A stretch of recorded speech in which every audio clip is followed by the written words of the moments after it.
Shalom. యేసుక్రీస్తు సమాధానము నా ప్రియ ప్రేక్షకులందరికీ ప్రకటిస్తూ మేల్కొల్పు అనే ఈ కార్యక్రమానికి ఆహ్వానిస్తున్నాను. Welcome to this wake up call programme.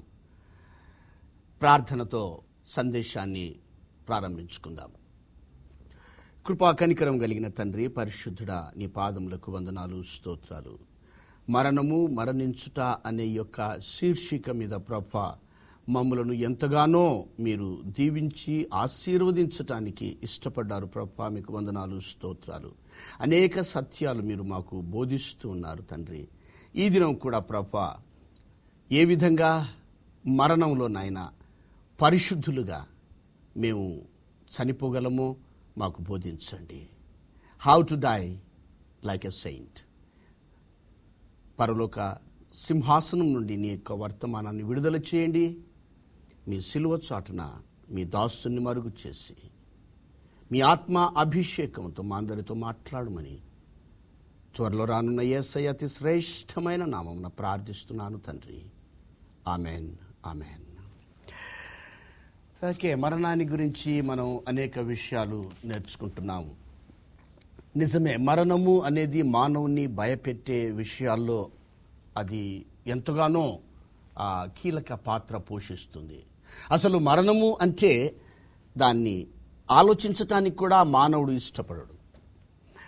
ఎంత వీలైతే అంతవరకు ఆ మరణము అనే అంశాన్ని అవాయిడ్ చేయటానికి ప్రయత్నిస్తూ ఉంటాడు. ఈ మరణం అనేది నిజంగా విచిత్రమైన విషయం. Death is life's greatest mystery. Therefore, it is only natural for man to fear death. అందుకే కాబోలు మానవుడు అసలు మరణం అంటేనే భయపడుతూ ఉంటాడు. మరణంలో మానవుడు తన గమ్యానికి చేరతాడు. ఒకవేళ వాదన కొరకు, ప్రతివాదన కొరకు చనిపోయిన తర్వాత ఏం జరుగుతుంది, ఎవరు చూశారు, నరకముందా, పరలోకముందా అని వాదిస్తూ ఉంటాడు. కానీ it's only for the sake of argument. కానీ చనిపోయేటప్పుడు వాడికి తెలుసు he is going to his destination. వాడి గమ్యానికి వెళుతున్నాడు కాబట్టి వాడు భయపడతాడు. ఆ గమ్యం ఎలాంటిదో వాడికి తెలియదు. వాడు భయపడుతున్నది కారణం ఏమంటే ఆ మరణంలో వాడు తెలియని గమ్యానికి వెళ్తున్నాడు. ఒకవేళ if you are prepared there will be no chaos in death. ఈ బైబిల్ అయితే మరణాన్ని గురించి అనేక విషయాలు బోధిస్తున్నాయి. ఈ సిరీస్లో మనం చూసాం. మరణం అనేది నిఖచ్చితమైంది, అది నిర్ధారించబడింది, నియమించబడింది. మరణం అనేది ఎవరి వశములో కూడా లేదది. కాబట్టి దాని గురించి ధ్యానించడం ఎంతో ధన్యకరం. I tell you, my friends, it's only matter of time. ఆ యొక్క గడియారం, జీవితం అనే గడియారం, ఆ ముళ్ళు టిక్ టిక్ టిక్ అని కొడుతుంది. ఎప్పుడు ఆగిపోతుందో నీకు తెలియదు. But one day it's going to stop. ఆ సమయంలో ఆశ్చర్యంగా ఆ యొక్క సైనికుడు చెప్పినట్లు, he died like an amateur. There is no one professional in dying. మరణము, మరణించుట, డెత్ అండ్ డయింగ్ అనే ఈ యొక్క అంశంలో ఈ మూడవ భాగం మరణము మానవుని భేదపరుస్తుంది, విభజిస్తుంది. Death differentiate man in death. Either you can die like a fool or you can die like a saint. There is no middle ground. నీవు ఒక మూర్ఖునిగా లేక ఒక బుద్ధిహీనుడిగా చనిపోవాలి, లేదా ఒక భక్తుడిగా చనిపోవాలి. మధ్యాంతరం లేదు బాబు.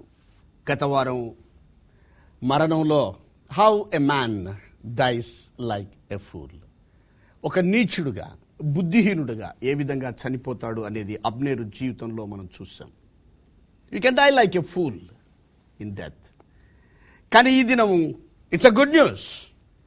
మరణాన్ని గురించి భయపడనక్కర్లేదు. ఈ దినము మనం ఏం చూడాలి అని అంటే, మరణంలో మానవుడు పరిశుద్ధుడుగా లేక భక్తుడుగా ఏ విధంగా చనిపోగలడు. How to die like a saint. కీర్తనాకారుడు 116వ కీర్తన, 15వ వచనంలో మనం చూస్తాం. అసలు ఈ దినం మనం ధ్యానించే ఈ యొక్క భాగం అంతా 116వ కీర్తన. It's a beautiful song. I love it. కారణం ఏమంటే, చనిపోయేటప్పుడు మానవుడు ఏ విధంగా ఒక భక్తుడుగా, దేవుని దృష్టిలో భక్తుడుగా ఏ విధంగా చనిపోగలడో ఈ కీర్తనలో రాయబడింది. Let's read 15th verse. 116వ కీర్తన 15వ వచనం. యెహోవా భక్తుల మరణము ఆయన దృష్టికి విలువ గలది.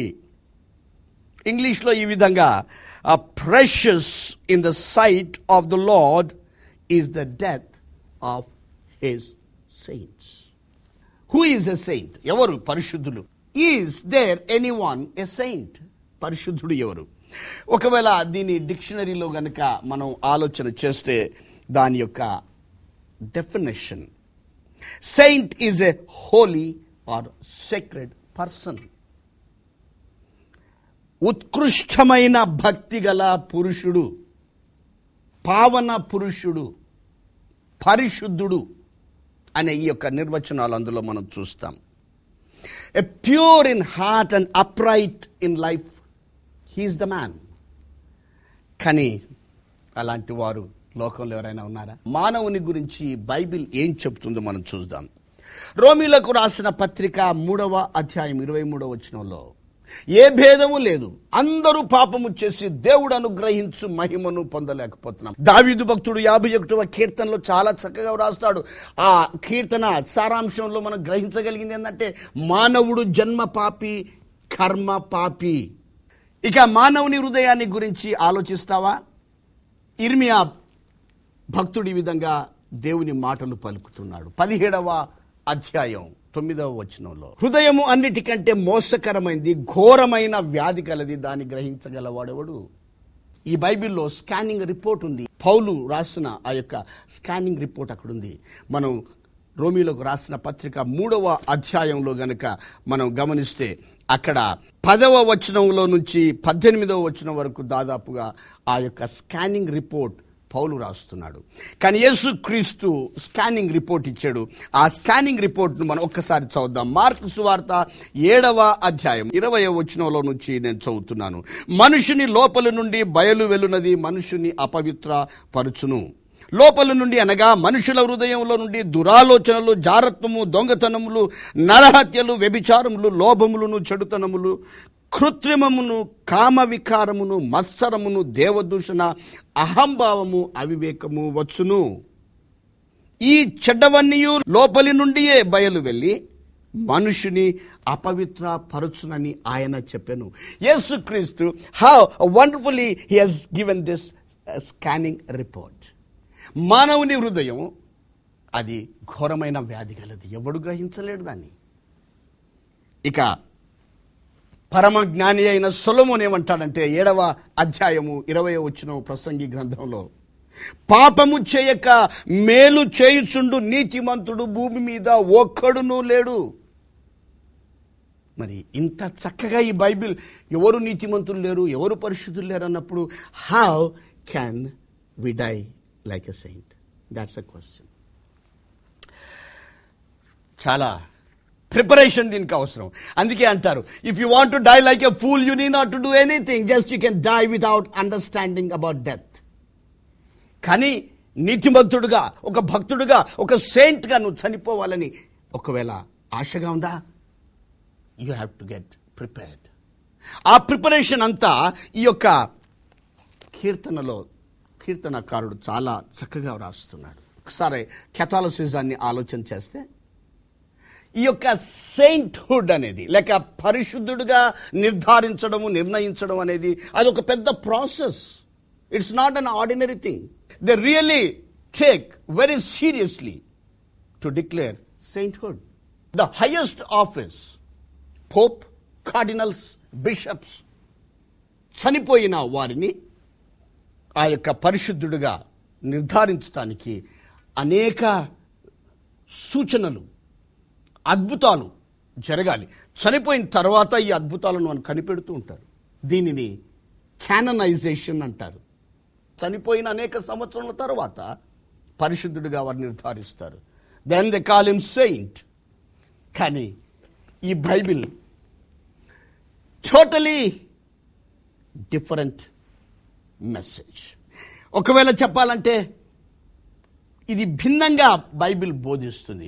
I'm not criticising Catholic friends, కానీ బైబిల్ ఏమంటుందంటే after you die you have no choice. చనిపోయిన తర్వాత ఇక నీకు ఎటువంటి తరుణం లేదు. Either you die like a fool or you die like a saint. ఆ తర్వాత your life is end of it. 5 characteristics of a man who is declared a saint. పరిశుద్ధుడుగా నిర్ధారించాలన్నా, ఆ పరిశుద్ధుడుగా చెప్పాలన్నా 5 శ్రేష్టమైన లక్షణాలు ఈ యొక్క కీర్తనలో మనం చూస్తాం. నంబర్ 1 13వ వచనాన్ని మనం చూద్దాం. రక్షణ పాత్ర చేత పుచ్చుకొని. Saint is the man who is saved. రక్షించబడిన వాడు అంటే రక్షణ అనే ఆ యొక్క దేవుడిచ్చిన వరాన్ని, ఆ యొక్క బహుమానాన్ని కలిగిన వాడు. అంటే సింపుల్ లాంగ్వేజ్లో రక్షించబడిన అనుభవం గలవాడు పరిశుద్ధుడు. ఈ రక్షణ అనగానే అనేక విధాలుగా మనం ఆలోచన చేస్తుంటాం. నేను బైబిల్ చదువుతున్నాను, ప్రార్థన చేస్తున్నాను, నేను దేవుని ఆలయానికి క్రమంగా వెళుతున్నాను, నా యొక్క అర్పణలు అర్పిస్తున్నాను, నా టైట్స్ ఇస్తున్నాను, లేక ఈవెన్ యూ కెన్ సే నేను దేవుని సేవలో వాడబడుతున్నాను, నేను దేవుని సేవలో పాడుతున్నాను, ఆ క్వైర్లో ఉన్నాను, లేకపోతే మ్యూజిక్ వాయిస్తున్నాను, లేకపోతే even you can say I'm preaching, నేను వాక్యాన్ని బోధిస్తున్నాను. My friend, I tell you, nothing can give you salvation. ఇవేవి కూడా నిన్ను రక్షించలేవు. రక్షణ అనేది దేవుడు కల్వరిలో చేసిన ఆ గొప్ప త్యాగం. అది ఆయన కల్వరిలో మన పాపంలో కొరకు చనిపోయాడు. ఆయనను మనం అంగీకరించాలి. ఇది ఒక గొప్ప ప్రశ్న. ఒకవేళ నేను గుడికి పోవడం ఇవన్నీ మనం విన్నాం, వీటిలో రక్షణ లేదు అని అంటే, ఇంకా even some people say I'm holy, నేను ఎంతో పరిశుద్ధుడుగా ఉన్నాను, నేను పాపం చేయను, నేను ఎవరి జోలికి పోను, ఎవరితో కొట్లాడను, నేను చాలా మంచి వ్యక్తిని. Your righteousness is like a filthy rags. నీ నీతి నిన్ను రక్షించదు. ఒకవేళ నీ మతం కలిగి ఉన్నావేమో, మతం నిన్ను రక్షించదు. బాబు ఇక ఏది రక్షించదు అంటే మరి ఏమి బాబు రక్షణ అంటే? అదే ప్రశ్న పౌలు శీలలు ఆ చెరసాలలో ఉన్నాడు, ఆ ఫిలిప్పీ జైలర్ ఇదే ప్రశ్న అడుగుతున్నాడు, భయముతో కంపిస్తూ, ఆయన వణుకుతూ, అయ్యలారా రక్షణ పొందాలంటే నేనేం చేయాలి? That must be our question. పౌలు శీలలు ఎంత చక్కగా ఆ జవాబిచ్చారంటే, ప్రభు అయిన యేసు క్రీస్తు నందు విశ్వాసముంచుము, అంతే, దట్స్ ఎనఫ్. విశ్వాసం ఉంచాలి. ఫెయిత్ అంటే విశ్వాసము. కాగా వినుట వలన విశ్వాసము కలుగును, విశ్వాసము క్రీస్తును గూర్చిన మాట. విశ్వాసము. ఆ విశ్వాసానికి ఒక చక్కని విషయం నేను నేర్చుకున్న అక్రాస్టిక్ వర్డ్ FAITH. ఈ యొక్క అక్రాస్టిక్ వర్డ్స్లో ఈ విధంగా ఉంది, forsake all I trust him. అంటే అన్ని ఉపేక్షించి, అన్ని విడిచిపెట్టి నేను ఆయనను నమ్ముతున్నాను అని చెప్పడము విశ్వాసము. ఏమి ఉపేక్షించాలి, ఏమి మనం విడిచిపెట్టాలి?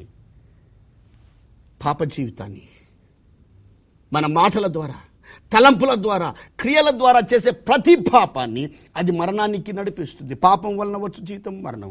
ఆ మరణాన్ని తప్పించుకోవాలి. You have to deny, you have to repent for your sins, you forsake it. అంతేకాదు బాబు, దేని మీద నువ్వు ఆధారపడుతున్నావో, నీ మంచితనమా, నీ నీతి మీదనా, నీ మతం మీదనా, నీ హోదా మీదనా, దేని మీద ఆధారపడదు, యు ఫర్సేక్ ఆల్. అన్నిటిని ఉపేక్షించాలి. అనేక పర్యాలు అహం అనేది దేవుని ఎదుకు రానివ్వకుండా ఉంది. ఏదేది ఆ యొక్క యేసుక్రీస్తు సిలువలో నీ కొరకు చనిపోయిన యేసుక్రీస్తు ఎదుకు నేను రానివ్వకుండా ఆటంకపరుస్తుందో వాటన్నిటినీ నీవు విడిచిపెట్టాలి. That is faith. విడిచిపెట్టడమే కాదు, ఐ ట్రస్ట్ హిమ్, ఆయన నమ్ముతున్నాను. ఏమని నమ్మాలి? అయ్యా, నా పాపముల కొరకు నువ్వు చనిపోయావు, నీ రక్తము చేత, ఆ యేసు రక్తం వలన ప్రతి పాపము నుండి మనం పవిత్రులుగా కాగలం. You trust him. When was lost, you realize that you are a sinner. ఎప్పుడు పాపి అని గ్రహించావు, ఎప్పుడు ప్రార్థన చేసి ప్రభుని హృదయంలో అంగీకరించినావు. So number 1 character is salvation, రక్షణ. రక్షించబడ్డవారు నీతిమంతులు లేక భక్తుడుగా. ఆ తర్వాత రెండవ విషయాన్ని మనం గమనిస్తాం. రెండవ విషయాన్ని 13వ వచనంలోనే రెండవ భాగం మనం చూస్తాం. యెహోవా నామమున ప్రార్థన చేసేదను. ప్రార్థన చేసేవాడు భక్తుడు ఎవరు అనంటే ప్రార్థన చేసేవాడు. అందరూ ప్రార్థన చేస్తారు. అనేక సార్లు ప్రార్థన అంటే దేవా నాకు అదివు, నాకు ఇదివు, నాకు ఈ అవసరతో ప్రార్థన. The true prayer is seeking God's will. దేవుని చిత్తాన్ని తెలుసుకోవడం. That's the true prayer. నిజంగా దేవుని చిత్తమే గనక మనం గ్రహించగలిగితే దేవుడు మన ప్రార్థనలు వింటాడు. 1 యోహాను పత్రిక 5వ అధ్యాయంలో 14వ వచనంలో యోహాను భక్తుడు ఈ విధంగా రాస్తున్నాడు. ఆయన్ని బట్టి మనకు కలిగిన ధైర్యం ఏదనగా ఆయన చిత్తానుసారంగా మనమేది అడిగినను ఆయన మన మనవి ఆలకించును. అంటే ఆయన చిత్తానుసారంగా అడగడము. Ask, A S K ask. Asking, seeking and knocking. అడగడము అంటే అడుగుట, వెదుకుట, తట్టుట. యేసుక్రీస్తు చక్కగా తన కొండ మీది ప్రసంగంలో ఇది బోధించాడు. ప్రార్థన జీవితం అంటే, ప్రార్థన జీవితం అంటే ప్రభు దగ్గరికి వచ్చినప్పుడు మన చిత్తాన్ని డిక్టేట్ చేయడం కాదు. God you do this way.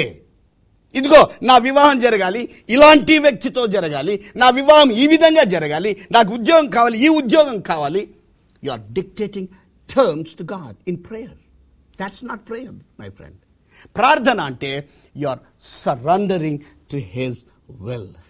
ఆయన చిత్తానికి సమర్పించుకొని, ప్రభువా నా యొక్క జీవితంలో నీ చిత్తం ఏది నాయనా, నా ఉద్యోగ విషయంలో నీ చిత్తం ఏది, నా కుటుంబ జీవితం కొరకు నీ చిత్తం ఏది, నా యొక్క ఆర్థిక పరిస్థితుల్లో నీ చిత్తం ఏది, నా ఆరోగ్య విషయంలో నీ చిత్తం ఏది. You find the God's will. అనేక పర్యాయాలు దేవుని చిత్తం తెలుసుకోకుండా మనం ఎన్నో ప్రార్థనలు చేస్తాం. We have the confidence in him. If we pray according to his will, మన ప్రతి అవసరత ఆయన తీరుస్తాడు. Jesus Christ is the best model. ఆ యొక్క గెత్సెమనే తోటలో చెమట రక్తంగా భూమి మీద పడుతున్న సమయంలో ఆయన ప్రార్థన, అది నిజమైన ప్రార్థన. తండ్రి నీ చిత్తమైతే ఈ పాత్ర నా యొద్ద నుండి తొలగించు. This is my will, nevertheless thy will be done. ఆయన నీ చిత్తము నెరవేరునుగా. అంటే రెండవది, ప్రార్థనలో దేవునికి మనల్ని మనం సమర్పించుకుంటా. మొట్టమొదటిది రక్షణ, రెండవది సమర్పణ, సబ్మిషన్, సరెండర్. ఇక మూడవది 12వ వచనంలో, యెహోవా చేసిన ఉపకారములన్నిటికీ నేను ఆయనకి ఏమి చెల్లించుదును. 17వ వచనంలో, నేను నీకు కృతజ్ఞతార్పణ అర్పించదను. దేవుడు ప్రతిదినము మనల్ని ఎన్నో మేళ్లతో ఆయన దర్శిస్తున్నాడు. కీర్తనకారుడు, ఒంటె బరువు దీనులు అనుదినం మన భారం మోస్తున్నాడు ఆయన, భరిస్తున్న దేవుడు ఆయన. Everyday he is loading with his blessings. Are you conscious of God's goodness? Are you conscious of his faithfulness? మనం నమ్మదగిన వారంగా ఉండనప్పటికీ ఆయన నమ్మకంగా మనల్ని కాపాడుతున్నాడు. కునుకక ఆయన నిద్రపోకుండా కాపాడుతున్నాడు. ఈ దినం మనం సజీవులుగా ఉన్నామంటే ఆయన కృప. మన జీవితంలో తృప్తి లేదు. అనేక పర్యాయములు మనం గునుగులు సనుగులు, అయ్యా నాకు ఇది లేదు, నాకు అది లేదు, అనేకులను చూస్తున్నాం. బాబు ఇదిగో ఆయన కారు ఉంది, నాకు ఈ కారు లేదు బాబు, నాకు అదిగో ఆ యొక్క ఇల్లు లేదు, ఆ ఫలానిది లేదు. ఒక చిన్న ప్లాక్ నేను చదివాను, దాంట్లో ఈ విధంగా వ్రాయబడింది. I always complained that I have no shoes until I saw a man without feet. నాకు బూట్లు లేవు అని నేను కంటిన్యూస్గా గునుగులు సనుగులే ఉన్నాయి. ఎంతవరకు గునిగానంటే 2 కాళ్ళు లేని వాడిని చూసిన వరకు. బాబు బూట్లు నీకు లేకపోవచ్చు, కానీ 2 కాళ్ళు దేవుడు ఇచ్చాడు. Are you conscious of God's goodness? అనేక పర్యాయములు దేవుడిచ్చిన వాటిని మనం లెక్క చేయం బాబు. అనేక పర్యాయం లేని వాటి కొరకు నువ్వు పరితపిస్తుంటావు. ఒకవేళ అనారోగ్యం ఉండొచ్చు, కానీ you are better than many people. హాస్పిటల్లో చూస్తే ముక్కులో ట్యూబ్లు, చేతిలో ట్యూబ్లు ఎవ్రీవేర్. వారికంటే ఒకవేళ నీకు కడుపు నొప్పి ఉండొచ్చేమో, ఒకవేళ నీకు తలనొప్పి ఉండొచ్చేమో, ఒకవేళ నీకు అనారోగ్య పరిస్థితి ఉండొచ్చేమో, but are you not better than many of sick people? ఒక చిన్న ఉదాహరణ చెప్తాను నేను. మెంటల్ అసైలం, పిచ్చి వాళ్ళ యొక్క ఆ యొక్క శిబిరం అనేది, అక్కడ ఒక వ్యక్తి, అంటే దాంట్లో ఎన్నో స్టోరీస్ ఉంటాయి. As the man gets well, ఆయనను పైకి తీసుకుని వెళ్తూ ఉంటారు. ఆ టాప్ ఆఫ్ ద ఫ్లోర్ నుంచి ఒక వ్యక్తి కింద చూస్తూ కేకలు వేస్తున్నాడు. హే యూ అని కేకలు వేస్తున్నాడు. అనేక మంది ఉన్నారు, ఎవరిని పిలుస్తున్నాడో అర్థం కాలేదు. చివరికి ఒక అంబులెన్స్ డ్రైవర్ పైకి చూశాడట. అప్పుడు ఆయన అన్నట, I'm talking to you, hey you. అప్పుడు అన్నాడు, వాట్ అంటే, అప్పుడు ఆయన అంటాడంట, ప్రతి దినము నువ్వు పిచ్చి వాళ్ళను ఈ యొక్క అంబులెన్స్ కారులో నువ్వు తెస్తూ ఉంటావు ఈ హాస్పిటల్కు. ఎప్పుడైనా దేవుడు నీకు ఇచ్చిన స్వస్థ బుద్ధిని బట్టి దేవునికి కృతజ్ఞతలు చెల్లించావా? బాబు, ఆలోచన చెయ్యి. నీకు ఇచ్చిన స్వస్థ బుద్ధి, నీకు ఇచ్చిన దీవెనలు. కీర్తనకారుడు అంటాడు, ఆయన చేసిన ఉపకారములలో నేనేమి చెల్లించాలి? కృతజ్ఞత అర్పణలు అర్పిస్తాను. The third characteristics is thanksgiving, అర్పణ. మొట్టమొదటిది రక్షణ, రెండవది సమర్పణ, మూడవది అర్పణ. Oh my friend, are you with me? నిజంగా ఆలోచిస్తున్నావా? కృతజ్ఞతాస్తుతులు చెల్లించాలి. ఇక 4వ దానికి వస్తాం. 14వ వచనంలో, యెహోవాకు మ్రొక్కుబళ్ళు చెల్లించదను అంటే దేవుడు చేసిన ఆ మేళ్ల కొరకు. అర్పణలు మాత్రమే కాదు, కొన్నిసార్లు మనం మ్రొక్కుకుంటాం. ఇదిగో నా జీవితంలో ప్రభువా ఇది చేస్తే నేను నీకు కృతజ్ఞతలు చెల్లిస్తాను, లేకపోతే ప్రభువా నేను ఇది ఇస్తాను.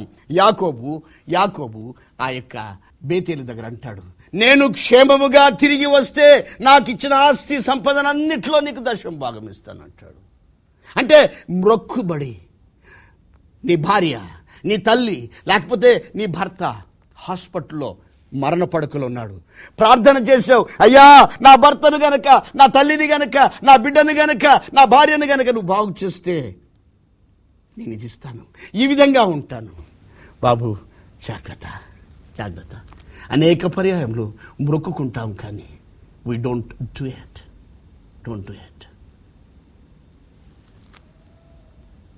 న్యాయాధిపతులలో యెఫ్తా అనే న్యాయాధిపతి, తాను ఒకవేళ యుద్ధము గెలిచి నేను క్షేమంగా తిరిగి వస్తే నా ఇంటి నుంచి ఏది బయటికి వస్తుందో నేను దేనిని మొదట చూస్తాను అది నీకు అర్పిస్తాను అన్నాడు. ఏకైక కుమార్తె, ఆ కుమార్తె బయటకు వచ్చింది. ఎంతో దుఃఖపడ్డాడు, అయ్యో నేను ఏ విధంగా. But he stood for his word. Jephthah, that's the person is a Saint. అతడు ప్రమాణం చేయగా నష్టము కలిగినను మాట తప్పడు. ప్రియమైన దేవుని బిడ్డ, భక్తుడంటే మామూలు మాట కాదు. రక్షించబడ్డవాడు, తన జీవితంలో దేవునికి తన చిత్తాన్ని సమర్పించుకున్నవాడు, ప్రార్థనలో కృతజ్ఞత అర్పణలు అర్పించేవాడు. 4వది మాట తప్పనివాడు, ద మ్యాన్ ఆఫ్ ఇంటెగ్రిటీ. 5వది హీ న్యూ హిస్ గాడ్, తన దేవునిని ఎరిగినవాడు. ఒకవేళ ఈ యొక్క 116వ కీర్తనలో గనక చూస్తే లిమిటెడ్ టు దాట్ పర్టికులర్, ఎందుకంటే దేవుని గురించిన వివరణలు అసలు మానవుని జ్ఞానానికి అంతుపట్టదు. కానీ కొన్ని ఇక్కడ మనం చూస్తాం.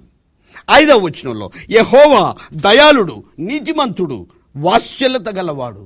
6వ వచనంలో సాధువులను కాపాడేవాడు, కృంగిన వారిని రక్షించేవాడు. 7వ వచనంలో క్షేమమును విస్తరింపచేసే ఆ దేవుడు ఆయన, క్షేమమును విస్తరింపచేసే దేవుడు. ఇంకా విశ్రాంతినిచ్చేవాడు ఆయన. 8వ వచనంలో మరణము నుండి ప్రాణమును, కన్నీళ్లు విడవకుండా, కన్నులను జారిపడకుండా పాదములను కాపాడే దేవుడు. ఆ దేవుని ఎరుగుదువా? 12వ వచనంలో ఆయన చేసిన మేళ్లకు ఆయన మేలు చేసే దేవుడు, ఉపకారములతో ఆయన నింపే దేవుడు, ఫెయిత్ఫుల్ గాడ్. 16వ వచనంలో చూస్తే నా కట్లను విప్పి ఉన్నాడు. ప్రియమైన ప్రేక్షకులారా, do you know your God intimately, personally, వ్యక్తిగతంగా ఆ దేవుని సన్నిహితంగా నువ్వు ఎరుగుదువా? If you know your God, intimately. I tell you, you are a godly man. You are a saint. So we have seen 5 characteristics. 5 శ్రేష్టమైన లక్షణాలు. రక్షణ, సమర్పణ, అర్పణ, మాట తప్పని నమ్మకత్వము, నీ దేవుని తెలిసిన పరిచయం, సన్నిహితమైన సంబంధం. If you have these 5 characters, you will be a saint. నువ్వు చనిపోయినప్పుడు, ఈ 5 లక్షణాలు కలిగి చనిపోయినప్పుడు, ఈ లోకంలో you are a different person. కేవలం లోకంలో మాత్రమే కాదు, మనం చదివిన యొక్క 15వ వచనంలో యెహోవా భక్తుల మరణము ఆయన దృష్టికి విలువైంది. How you want to die? Anyway you are going to die. Even if you want to avoid this subject, even if you want to run away from the death is inevitable, inescapable. అది తప్పించుకోలేవు, ఖచ్చితమైంది. But make your decision today. Before you die, after you die, Bible says no one can declare you as saint. While you are alive, నువ్వు బ్రతికున్నప్పుడే ఈ 5 లక్షణాలు కలిగి ఉండటానికి ప్రార్థన చేసుకో. దేవుడిని దీవిస్తాడు. When you die, you will die like a saint. ప్రార్థన చేసుకుందాం. కృపగల తండ్రి, పరిశుద్ధుడా, నీకు వందనాలు, స్తోత్రాలు నాయనా. అవును తండ్రి, మరణంలో మానవుని మరణం భేదపరుస్తుంది నాయన. మూర్ఖులుగా, నీచులుగా, ఒక ఫూల్గా అనేకులు చనిపోతున్నారు నాయన. అదే సమయంలో మరణంలో ఏ విధంగా ఒక భక్తుడు చనిపోయినట్లు, ఒక సెయింట్గా ఏ విధంగా చనిపోవాలో ఈ దినం మాకు బోధించావు నాయన. అయ్యా నీకు వందనాలు. Thank you Jesus, thank you. సిద్ధపడటానికి నీ కృప అనుగ్రహించమని కృతజ్ఞతాస్తుతులు చెల్లిస్తూ, నేను ఆరాధిస్తూ, పూజిస్తూ, త్వరలో రానున్న యేసయ్య అతి శ్రేష్టమైన నామమున ప్రార్థిస్తున్నాను తండ్రి. Amen, amen. ప్రియ ప్రేక్షకులారా, get prepared for your death. Die like a saint. దేవుడు నేను దీవించును గాక. Next week our final topic in the series, చిట్ట చివరి అంశం, how to die like a professional. అనుభవజ్ఞానిగా ఏ విధంగా మరణించగలము కనిపెడుతుండు. Don't miss it. దేవుడి మరణం ద్వారా అనేక విషయాలు మాట్లాడుతున్నారు. God bless you. ఈ మా మేలుకొలుపు అన్న కార్యక్రమం మీకు ఆశీర్వాదకరంగా ఉందని మేము భావిస్తున్నాము. అనుమానాలు, ప్రశ్నలు ఏమైనా ఉంటే మమ్మల్ని తప్పక సంప్రదించండి. డైలీ డిలైట్స్ త్రిమాస డివోషనల్ బుక్ చిన్న బిడ్డలకు, యవ్వనులకు ఆత్మీయ జీవితాన్ని సమృద్ధిగా జీవించటానికి రూపించబడిన పుస్తకం. నేడే పొందండి, మాకు వ్రాయండి. This is Darren's daily delight and mine. మీకెందుకు కాకూడదు? మా చిరునామా gospel trumpets ministries, plot number 24, happy homes colony, Hyderguda post office, Rajendra Nagar, Hyderabad 500048. మా సెల్ నంబర్ 9440022977 మరియు 9441474949. మా ల్యాండ్ లైన్ నంబర్స్ 04024001605 మరియు 24001609. మా ఇమెయిల్ ఐడి gtm_777@yahoo.com. వచ్చే వారం ఇదే కార్యక్రమాన్ని ఇదే ఛానల్లో ఇదే సమయానికి చూడండి. ఆశీర్వాదింపబడండి. మేల్కొల్పు, ద వేకప్ కాల్. ఈ యొక్క తీర్పులను ఇవి న్యాయమైన తీర్పులు, ఇవి ఖచ్చితమైన తీర్పులు, ఇది నియమించబడిన తీర్పు కాబట్టి దీన్ని తప్పించుకోలేదు. యేసుక్రీస్తు సంఘాన్ని విడుదల చేయడానికి వస్తున్నాడు. కల్వరిలో వేలాడిన ఆ దేవుడు ముందుకు వస్తున్నాడు. మరలా వచ్చే వారం ఇదే సమయానికి ఇదే ఛానల్లో ఇదే కార్యక్రమాన్ని వీక్షించగలరు.